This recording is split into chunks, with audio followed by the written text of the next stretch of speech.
Bonjour, Franck Huysmans, architecte à Poissy. Nous sommes une structure d'une dizaine de collaborateurs. Nous travaillons essentiellement sur des programmes de logement collectif. La particularité de ce projet, j'aurais tendance à dire que c'est la mixité et la grande possibilité de différence de logement. Il est assez rare de voir un promoteur qui ose réaliser des triplex dans des opérations. Nous avons à la fois du collectif, des logements classiques collectifs sur la rue, avec de larges balcons et des grandes parties ouvertes.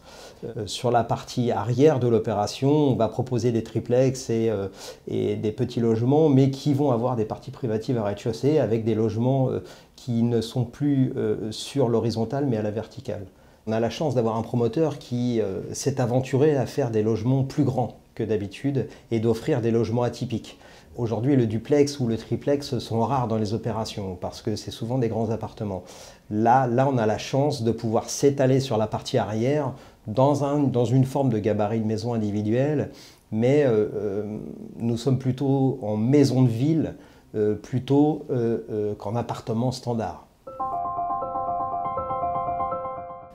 Les futurs habitants de cette résidence, je pense qu'ils vont être assez bien, voire même plutôt bien. Ils vont avoir de l'espace privatif extérieur en plein centre-ville urbain, ce qui aujourd'hui est assez rare, si ce n'est, vous l'avez souvent sur les derniers niveaux des immeubles avec des terrasses, mais là à tous les étages, y compris les appartements du rez-de-chaussée, puisqu'on est en retrait de la rue, il y a des jardins privatifs avec de l'espace vert. L'avantage d'être en plus le long de la rue de Lille, c'est que c'est une rue privée et il n'y a pas de passage de voiture, si ce n'est les riverains. Donc on va être un petit peu à la campagne, en plein milieu du centre urbain de Sartrouville. Et aujourd'hui, si je devais me loger, je prendrais bien un triplex moi au milieu. Mais pour des jeunes habitants, proximité des transports, proximité du centre-ville, des opérations comme ça, il ne va pas y en avoir beaucoup.